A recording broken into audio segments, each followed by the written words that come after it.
Soja lấy cớ giặt đồ, không cho Lashima lấy nước. Hai bên bắt đầu cãi nhau, con trai lớn và Soja đều nghe thấy.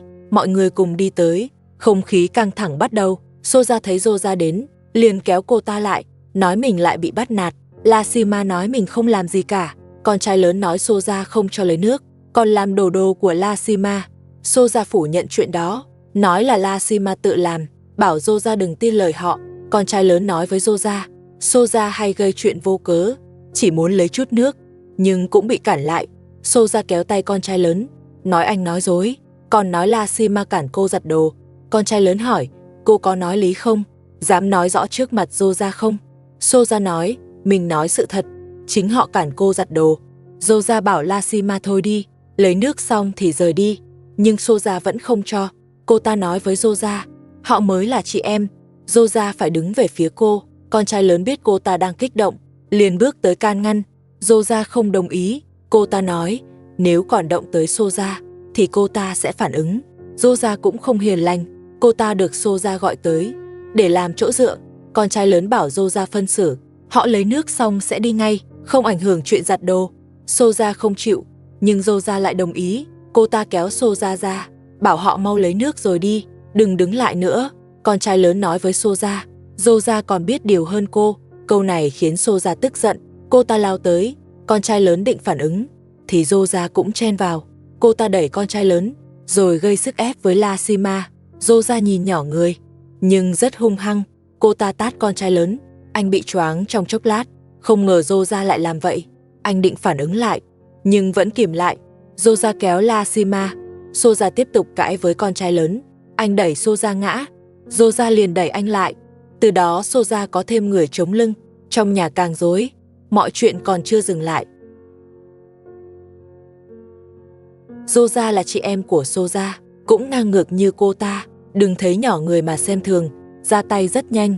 Lashima cao hơn hẳn, nhưng cũng không chiếm ưu thế. Soja đổ lỗi Lashima, Soja lại trách con trai lớn. Anh còn chưa kịp nói, thì lại bị Soja tát. Điều bất ngờ hơn, Soja bắt đầu đuổi họ đi. Lashima hỏi lý do. Soja nói, nhà này là của Soja, họ phải rời đi. Đúng lúc đó, ông bố chồng xuất hiện.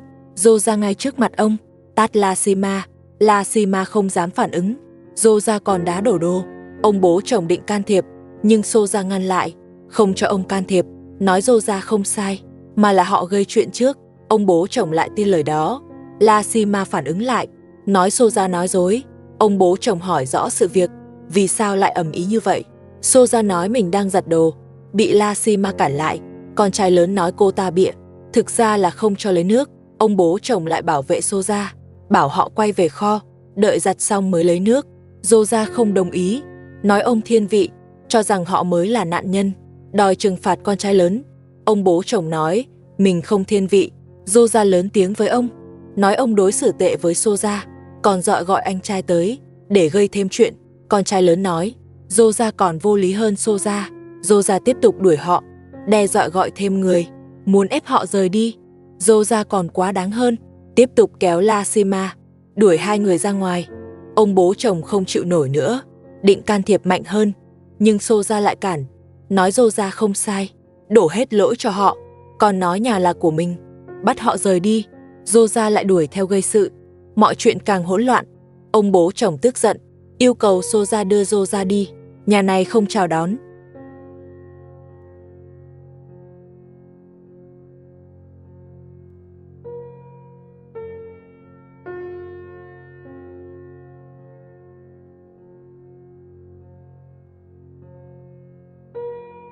Soja dọa nếu đuổi Soja thì cô ta cũng sẽ đi theo, nói không ai chăm ông bố chồng nữa. Soja lại quay sang gây chuyện, tiếp tục đuổi họ đi. Con trai lớn kéo Soja ra ngoài, hỏi Soja có vấn đề không. Soja nói Soja bình thường. Soja lại nói gia đình này có vấn đề. Ông bố chồng tức đến mức đuổi theo, nhưng Soja chạy mất. Soja nói với họ, họ đã có đất riêng rồi, không nên ở đây nữa, bắt họ rời khỏi nhà. Mọi chuyện vẫn chưa kết thúc, gia đình này càng lúc càng rối. Soja còn ngang ngược hơn Soja, chuyện chắc còn dài, mọi người cứ chờ xem. Không khí trong nhà ngày càng nặng nề, chẳng ai chịu nhường ai, bắt họ mau rời khỏi nhà. Ông bố chồng bảo con trai lớn đừng nghe Soja, cho họ quay về kho. Soja lại định gây chuyện. Ông bố chồng nói, Nếu không vì nể Soja, ông đã không cho Soja ở lại. Con trai lớn đề nghị đuổi Soja đi, vì cô ta không chịu yên, sẽ tiếp tay Soja gây rối. Soja sợ Soja bị đuổi, liền bảo cô ta vào phòng khách. Soja ném đồ về phía Lashima, còn xúi Soja làm theo. Ông bố chồng nghe thấy liền chạy tới. Soja vội chạy vào phòng khách. Soja còn quá quắt hơn cả Soja. Cô ta vừa đi thì con trai lớn mới lấy được nước, nhưng Soja lại chạy ra, kéo Lashima ra ngoài, còn định khóa cửa. Soja vội gọi cô ta vào, vì ông bố chồng đã rất tức giận, ông không cho Soja ra nữa. Vừa lúc con trai lớn lấy được nước thì Soja lại làm đổ. Con trai lớn và Lashima định tác động thì Soja lại chạy ra. Ông bố chồng thấy liền đuổi cô ta. Soja quay sang lớn tiếng với ông còn chưa kịp nói, Soja đã chắn trước mặt ông. Cô ta hỏi, sao không đuổi con trai lớn và Lashima? Ông bố chồng quát bảo cô im đi. Soja lại nói lời khó nghe với Lashima. Cô ta giống hệt Soja, vừa nói vừa làm quá. Nếu Soja đã khó chịu thì Soja còn quá đáng hơn. Mọi người chỉ biết đứng nhìn.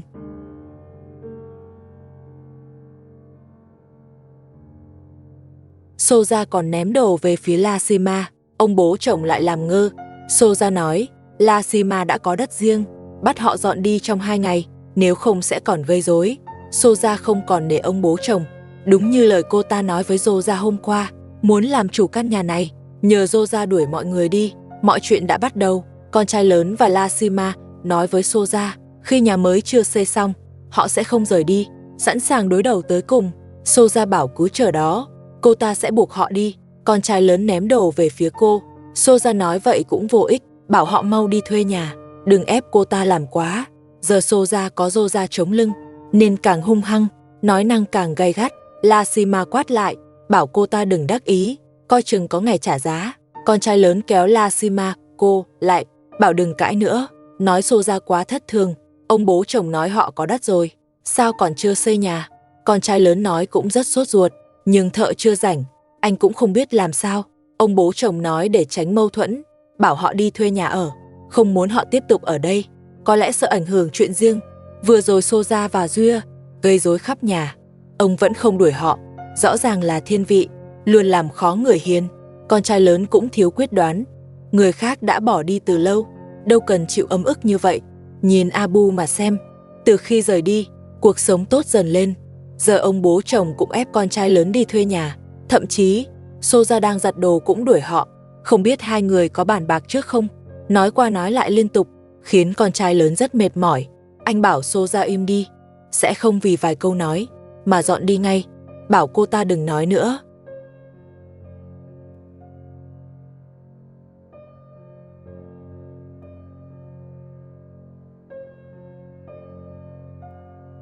Đúng lúc đó có đồ ăn mang tới, người quay phim đem bắp cho họ, bị Soja nhìn thấy.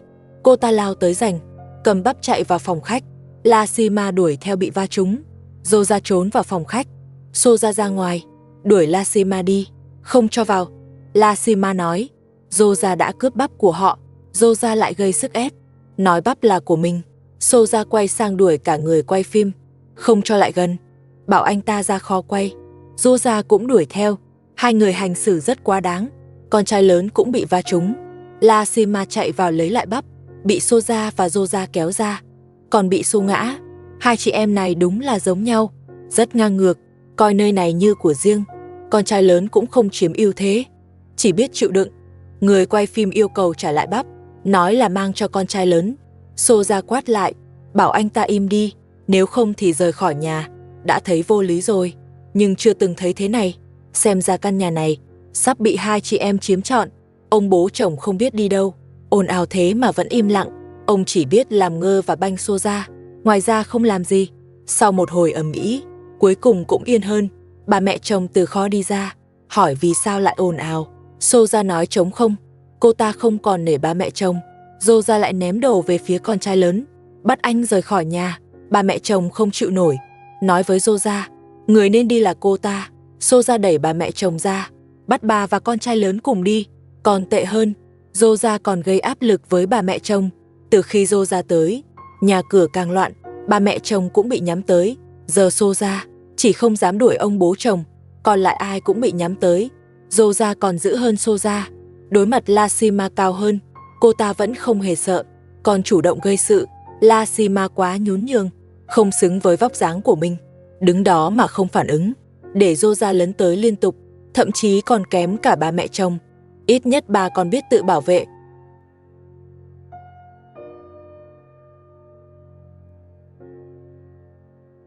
Mọi chuyện rối tung lên.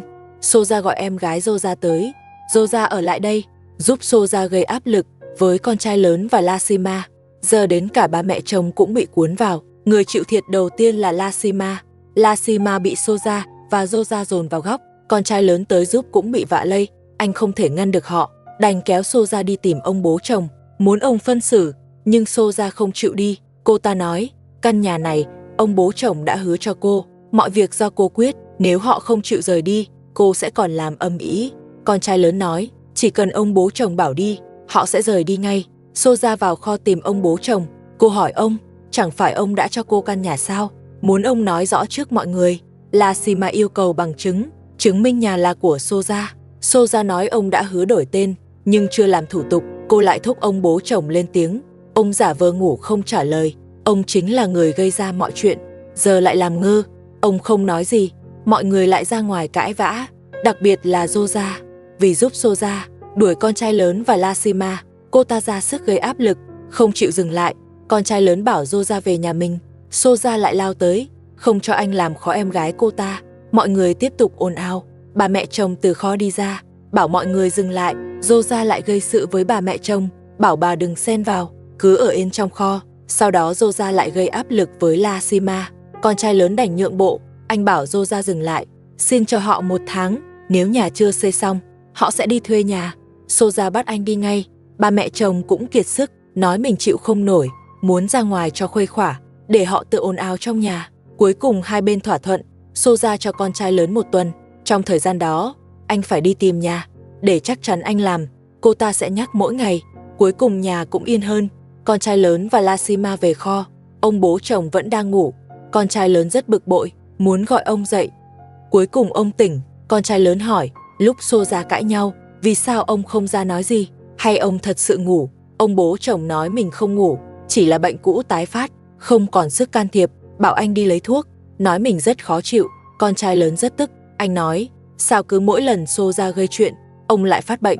Ông quá khôn khéo, có khi là giả vờ. Cửa phòng khách bị khóa. Con trai lớn gọi Soja qua cửa sổ, bảo ông bố chồng cần uống thuốc, nhờ cô lấy thuốc ra. Soja nói, không có thuốc ở đây, bảo anh đưa ông đi mua. Con trai lớn hỏi có lấy hay không, nếu không anh sẽ mở cửa. Một lúc sau cửa mở, Rosa ném hộp thuốc ra. Con trai lớn rất bực, muốn nói cho ra lẽ, nhưng cửa lại khóa. Anh đành nhặt hộp thuốc, vừa đi vừa than phiền, thật quá nhún nhường. Soja còn gọi với theo, bảo để hộp thuốc luôn ở kho, đừng mang về nữa. Con trai lớn hỏi, cô có muốn ông bố chồng ở kho không? Nói sẽ kể lại cho ông. Nhưng anh cũng chỉ làm được vậy, anh không trị được Soja, đành trông chờ ông bố chồng. Nhưng ông có đứng về phía anh không? Con trai lớn bảo thuốc đã mang tới, mời ông uống thuốc. Ông nhờ Lasima tìm thuốc đúng loại cho ông, rồi bảo con trai lớn đun nước. Anh nói không có nước nóng, chỉ có thể lấy nước lạnh. Thật khó hiểu, ông đối xử vậy với con trai lớn và Lasima sao? Họ lẽ ra không nên lo cho ông, cứ để Soja chăm sóc. Con trai lớn mang nước lạnh cho ông uống thuốc. Cửa phòng khách cũng mở, người quay phim vào trong. Rosa đang trông hai bé song sinh. Soja bảo đến giờ nấu trưa, cô chuẩn bị ra sân. Nướng bắp đã giành được, chỉ nướng cho hai chị em, không phần của ông bố chồng. Nói rồi đi cất bắp, giấu để Lasima không lấy được. Giờ Soja không mua đồ nữa, thấy con trai lớn có gì là lấy ăn. Cô còn dặn Rosa, khi nướng bắp phải đứng canh, không để họ giành.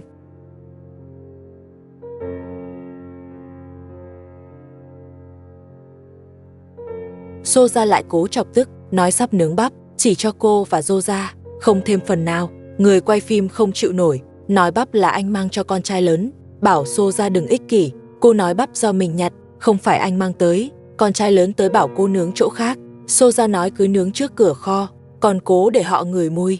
Thật quá đáng. Cô còn trêu Lasima trong kho, hỏi có đói không, bao lâu rồi chưa ăn bắp nướng. Con trai lớn bảo cô, muốn nướng thì cứ nướng, đừng nói nhiều. Im lặng cũng chẳng ai coi thường. Cô ta mượn chuyện nướng bắp để gây sự, khiến con trai lớn và Lasima không lúc nào yên. Cô ta liên tục quấy rầy họ về tinh thần, khiến họ không thể chịu nổi, muốn họ nhanh chóng dọn khỏi đây. Con trai lớn và Nasima đều đến yêu cầu Soja im lặng, mâu thuẫn tiếp tục leo thang. Điều này cũng đúng với mục đích của Soja. Ông bố chồng vẫn nằm dưới đất nghỉ ngơi, chỉ cần không đứng dậy thì coi như không nghe thấy, mặc cho họ tiếp tục ồn ào. Con trai lớn đã nhìn ra ý đồ của Soja. Soja cố tình chọc giận mọi người để gây ra tranh cãi. Con trai lớn bảo anh đưa ngựa về kho, không nên dây dưa với Soja.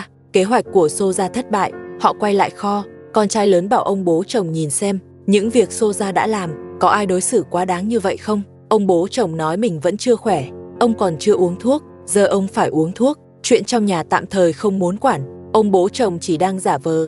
Vừa nãy ông cũng nói mình không khỏe. Con trai lớn vội đi lấy thuốc cho ông.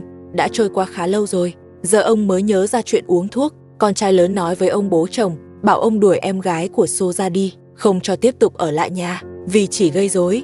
Ông bố chồng lại nói, Soja đang mâu thuẫn với bố mẹ chồng, nếu đuổi cô ấy đi thì cô ấy biết đi đâu. Con trai lớn nói Soja ở lại là để giúp Soja, bảo ông bố chồng đừng tin cô ta, nên để cô ta sớm về nhà, đừng tiếp tục gây rối ở đây. Nasima gọi Soja ở bên ngoài, nói ông bố chồng đang tìm cô, bảo cô vào trong một lát.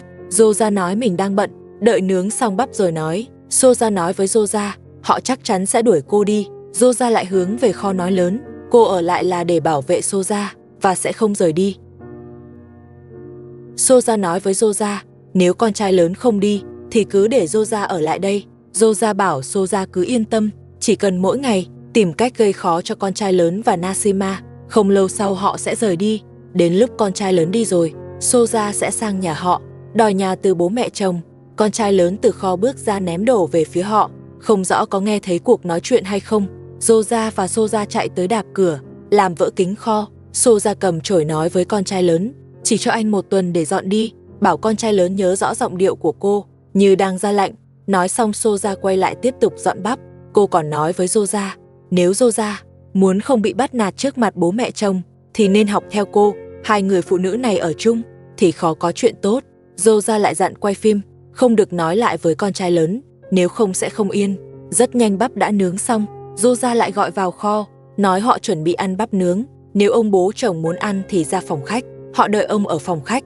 Soja và Soja rất khôn ngoan, vừa mâu thuẫn với con trai lớn, vừa tìm cách lấy lòng ông bố chồng, chỉ để ông không lên tiếng và thiên vị họ.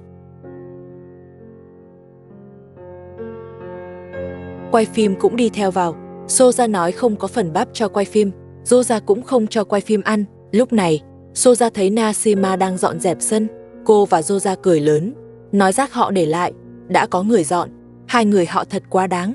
Thấy ông bố chồng chưa tới, Soja nói với Soja, cô sẽ đi gọi ông bố chồng sang ăn bắp, nhân cơ hội lấy lòng ông, để ông đuổi con trai lớn đi.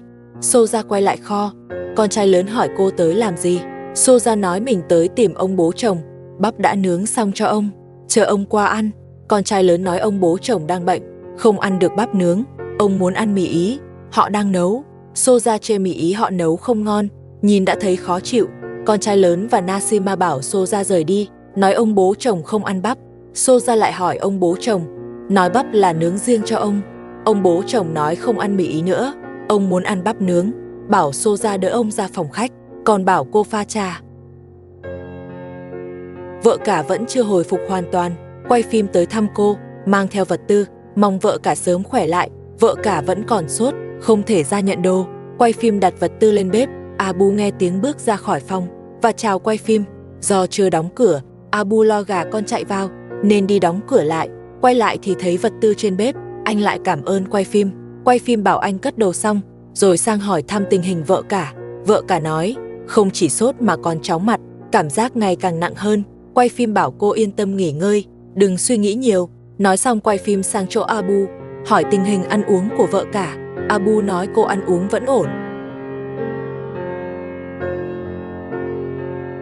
Có lẽ do thời tiết nên bị cảm, anh sẽ chăm sóc cô thật tốt, bảo quay phim yên tâm. Vợ cả đã bị cảm 5 ngày, cũng 5 ngày không đi làm. Nếu bệnh còn kéo dài, anh sẽ đưa vợ cả đi chữa trị, để cô sớm khỏe lại. Quay phim nói mình có số bác sĩ, có thể gọi bác sĩ tới nhà, không cần vào thành phố. Abu cảm ơn quay phim, anh nói, vì chuyện của vợ cả, bạn đã lo lắng rất nhiều, hôm qua còn mang thuốc cho cô, anh đã hỏi rồi, cô nói thuốc rất có tác dụng, cứ uống hết thuốc rồi tính tiếp, anh tin vợ cả sẽ sớm khỏe lại. Abu vừa nói vừa lấy bát chuẩn bị nấu ăn, thấy bánh đậu anh quay phim mang tới không biết làm, nên mang một ít đi hỏi vợ cả, hỏi cách chế biến. Vợ cả nói, bánh đậu cần ngâm nước trước, rồi hầm lên ăn, không biết làm nên mới hỏi. Sau đó mang bánh đậu đi ngâm, rồi chuẩn bị nấu ăn. Vợ cả muốn giảm gánh nặng cho Abu, nên đứng dậy vào bếp lấy bát, rồi sang kho, lấy thức ăn cho gà ra sân cho ăn. Vợ cả đứng bên cạnh nhìn, bất ngờ vợ cả bị ngã, quay phim gọi Abu tới.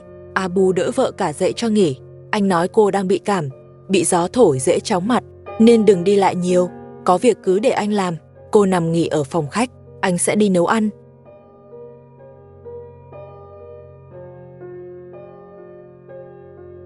Abu chuẩn bị nấu ăn, vì vợ cả đang bị bệnh, nên anh muốn chăm sóc cô thật chu đáo. Abu lấy ra một ít chân gà, nhưng anh không biết nấu, nên mang chân gà đi hỏi vợ cả, hỏi cách chế biến.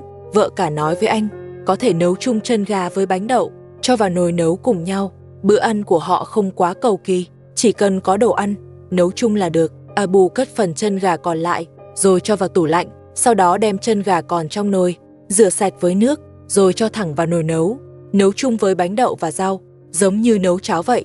Họ không chiên hay kho cầu kỳ.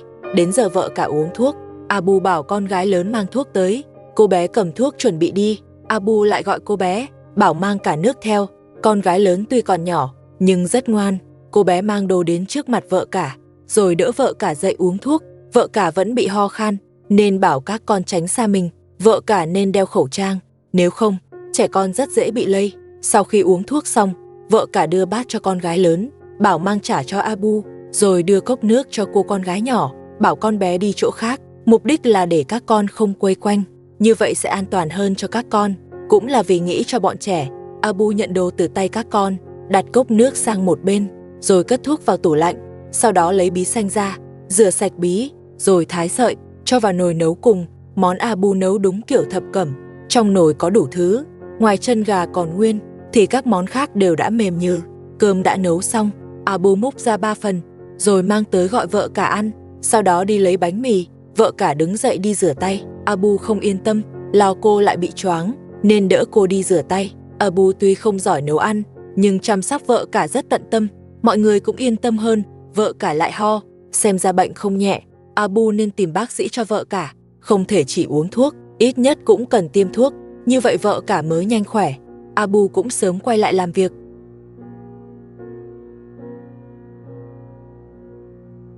Con trai lớn lên thành phố mua đồ, để tránh xô ra tranh giành, anh lén cùng Nasima mang bột mì vào kho, rồi dặn Nasima đặt 2 bao bột ở góc, tránh để người khác thấy.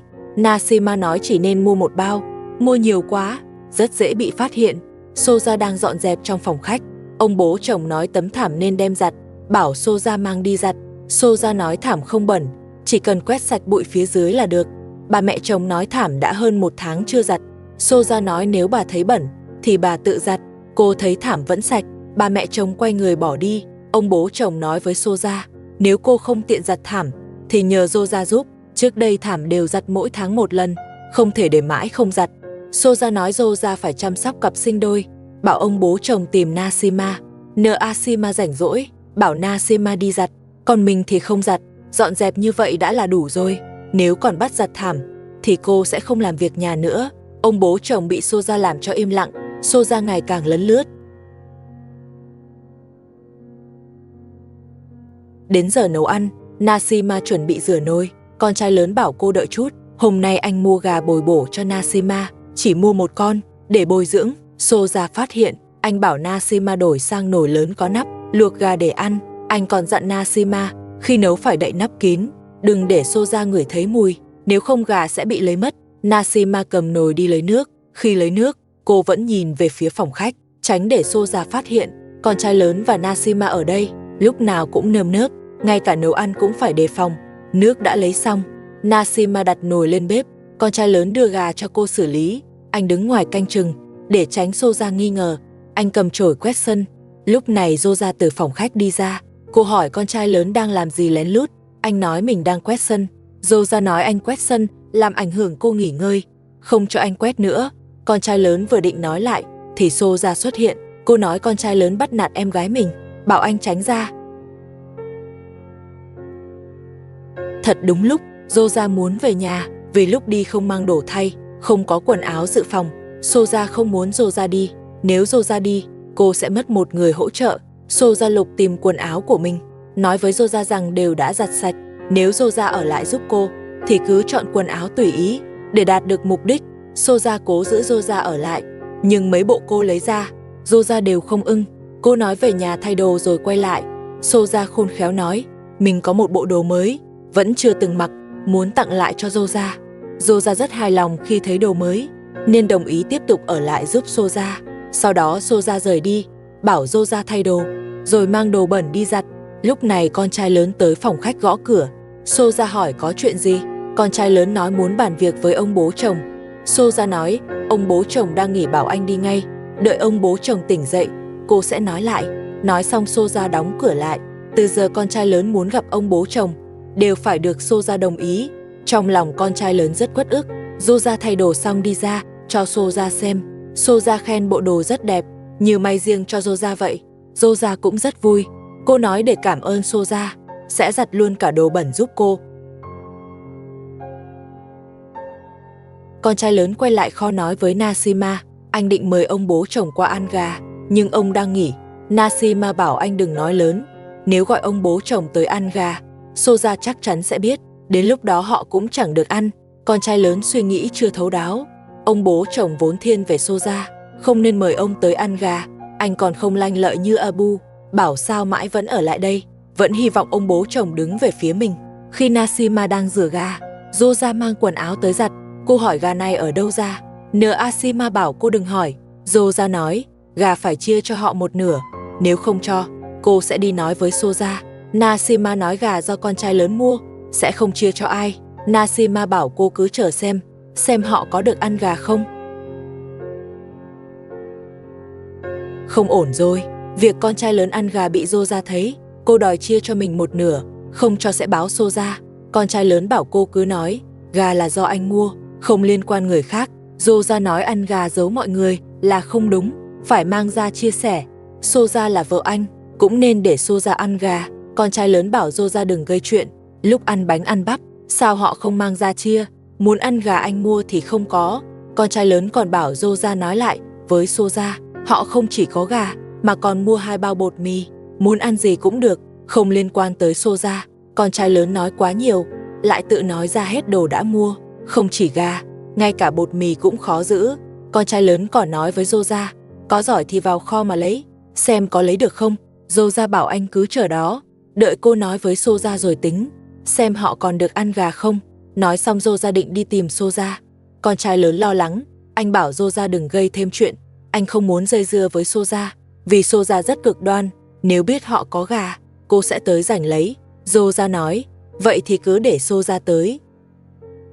Rosa gọi Soja tới, nói con trai lớn giấu mọi người ăn gà, còn làm cô khó xử. Nghe nói có gà, Soja lập tức ép con trai lớn lấy ra. Con trai lớn hỏi, vì sao phải cho Soja? Lúc họ ăn bánh có chia cho anh đâu. Soja nói với anh, lúc ăn bánh, sao anh không tới hỏi? Không thể trách cô. Nói xong cô cùng Rosa vào kho. Rosa còn hất cả nồi. Nashima tới ngăn thì bị đẩy ra. Rosa cũng mất kiểm soát, không khác gì Soja. Soja ép con trai lớn giao gà, nếu không thì không ai được ăn. Con trai lớn cố kéo dài thời gian, bảo Soja về phòng khách chờ, nấu xong sẽ gọi. Rosa bảo anh im đi, nói anh đang kéo dài thời gian, đòi mang cả nồi gà đi, không để lại chút nào cho họ. Con trai lớn quá chủ quan, trước đó khoe cả tấm sách, cuối cùng bị Soja lấy mất, giờ lại để lộ chuyện gà và bột mì. Soja chắc chắn không bỏ qua, cô cùng Rosa bám chặt đòi đồ. Không biết lần này con trai lớn có rút kinh nghiệm. Trong lúc giằng co, rõ ràng con trai lớn và Nashima chịu thiệt. Soja và Rosa liên tục gây sức ép, nhắm vào gà và bột mì. Con trai lớn dĩ nhiên không muốn cho. Soja nói không cho thì sẽ gây rối, cho tới khi anh đồng ý. Rosa còn quá đáng hơn, liên tục làm khó Nashima, đẩy họ ra tận cửa kho. Soja ép con trai lớn vào kho lấy bột, anh không còn cách nào khác, đành yêu cầu Rosa rời đi. Rosa đi thì mới lấy bột. Soja bảo Rosa nghỉ trước, cô quay lại tiếp tục ép con trai lớn.